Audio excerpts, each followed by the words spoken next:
രഹസ്യ സൈനിക പ്രവർത്തനങ്ങൾ നടത്താൻ ഇറാൻ ഉപയോഗിക്കുന്ന തലേഖന അമേരിക്ക തകർത്ത് തരിപ്പണമാക്കിയത് 2 തവണയാണ്.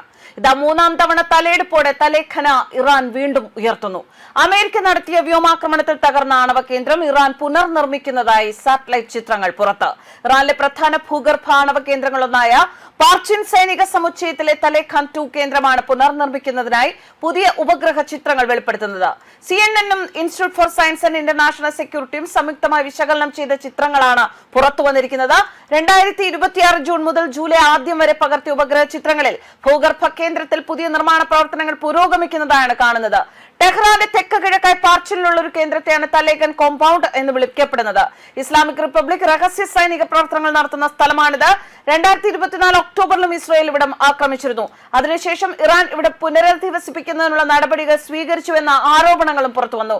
നാശനഷ്ടങ്ങളുടെ പ്രാഥമിക വിലയിരുത്തലും അവശിഷ്ടങ്ങൾ നീക്കം ചെയ്യലും പൂർത്തിയാക്കിയ ശേഷം ആണവ കേന്ദ്രത്തിൽ ഇറാൻ സ്ഥിരമായ അറ്റകുറ്റപ്പണികളും പുനർനിർമ്മാണവും ആരംഭിച്ചുവെന്നാണ് വിലയിരുത്തൽ.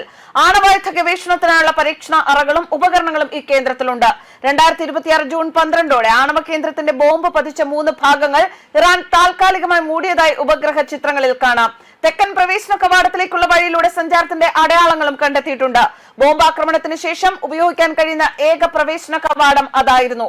അതേസമയം വലിയ തോതിൽ തകർന്ന വടക്കൻ പ്രവേശന കവാടം ഇപ്പോഴും ഉപയോഗിക്കാൻ കഴിയുന്ന നിലയിലല്ല. ജൂൺ 18-ന് നിരവധി ട്രക്കുകളും വലിയ ക്രെയിനും സ്ഥലത്തെത്തിയിരുന്നു. ഇതോടെ ആണവ കേന്ദ്രത്തിന്റെ പുനർനിർമ്മാണം സജീവമായി. തകർന്ന ആസ്ഥാന മന്ദിരത്തിന്റെ അവശിഷ്ടങ്ങളും തൊഴിലാളികൾ നീക്കം ചെയ്തു. ജൂൺ 20-ലെ ചിത്രങ്ങളിൽ തലേഖാൻ 2 സമുച്ചയത്തിന് ചുറ്റുമുള്ള പ്രദേശങ്ങൾ വൃത്തിയാക്കിയതായി കാണാം. വാൻഡ്രോർ ടെക്നോളജീസ് ജൂൺ 22-നും ജൂലൈ 7-നും പകർത്തിയ ചിത്രങ്ങളിൽ താൽക്കാലിക അറ്റകുറ്റപ്പണികളിൽ നിന്ന് സ്ഥിരം പുനർനിർമ്മാണത്തിലേക്ക് ഇറാൻ കടന്നു എന്നാണ് തെളിയുന്നത്. ജൂൺ 22ഓടെ ബോംബ് പതിച്ച സ്ഥലങ്ങൾക്ക് ചുറ്റുമുള്ള മണ്ണ് മാറ്റുന്ന പ്രവർത്തനങ്ങൾ നടന്നിട്ടുണ്ട്. അതേസമയം ഭൂഗർഭ കേന്ദ്രത്തിന്റെ തെക്ക് കിഴക്കൻ ഭാഗം കൂടുതൽ ബലപ്പെടുത്തുന്നതിനായി പുതിയ കോൺക്രീറ്റ് ഉപയോഗിക്കുന്നതും ചിത്രങ്ങളിൽ കാണാം. ജൂലൈ 7-ന് ക്രെയിൻ ബോംബ് പതിച്ച ഭാഗത്തിന് മുകളിലായി പ്രവർത്തിക്കുന്നതും കേടുപാടുകൾ സംഭവിച്ച മേൽക്കൂരയിലേക്ക് പ്രവേശനം കൂടുതൽ എളുപ്പമാക്കിയതും ചിത്രങ്ങളിൽ കാണാം. ദ്വാരങ്ങൾക്ക് മുകളിൽ സ്റ്റീൽ കമ്പിവല സ്ഥാപിച്ച ശേഷം ബലപ്പെടുത്തിയ കോൺക്രീറ്റ് ഉപയോഗിച്ച് അടയ്ക്കുന്ന ജോലിയാണ് നടക്കുന്നതെന്ന് institute for science and international security വിലയിരുത്തുന്നു. 2024 സംഘർഷത്തിനിടെ തലേഖാൻ 2 കേന്ദ്രം 2 ഘട്ടങ്ങളിലായിട്ടാണ് ആക്രമിക്കപ്പെട്ടത്. മാർച്ച് 11ഓടായിരുന്നു ആദ്യ ആക്രമണം. ഭൂഗർഭ കേന്ദ്രം തകർന്നതോടെ സംരക്ഷണ ഭിത്തിയും തകർന്നു വീണു. സമീപത്തെ കെട്ടിടം നശിക്കുകയും ചെയ്തു. സമീപത്തെ തലേഖാൻ വന്ന കേന്ദ്രവുമായി ബന്ധപ്പെട്ട ഫയർ കൺട്രോൾ ഉപകരണ കെട്ടിടങ്ങളും മറ്റൊരു ആക്രമണത്തിൽ തകർന്നിരുന്നു. മാർച്ച് 24 മുതൽ ഏപ്രിൽ 1 വരെയാണ് 2ാമത്തെ ആക്രമണം നടന്നത്. ഇതിൽ സമീപത്തെ ആസ്ഥാന മന്ദിരം പൂർണ്ണമായും നശിച്ചു. നിലവിൽ 2 വർഷത്തിനിടെ 2ാം തവണയാണ് പുനർനിർമ്മാണം.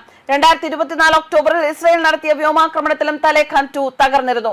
2025 മെയ് മാസത്തോടെ പുനർനിർമ്മാണ പ്രവർത്തനങ്ങൾ ആരംഭിച്ചതായും ഉപഗ്രഹ ചിത്രങ്ങളിൽ വ്യക്തമായിരുന്നു. എന്തായാലും ഇസ്രായേലും അമേരിക്കയും വീണ്ടും തലേഖാൻ 2-വിലേക്ക് കണ്ണു നടുമെന്നുള്ള കാര്യത്തിൽ യാതൊരു സംശയവുമില്ല. News desk Karma news.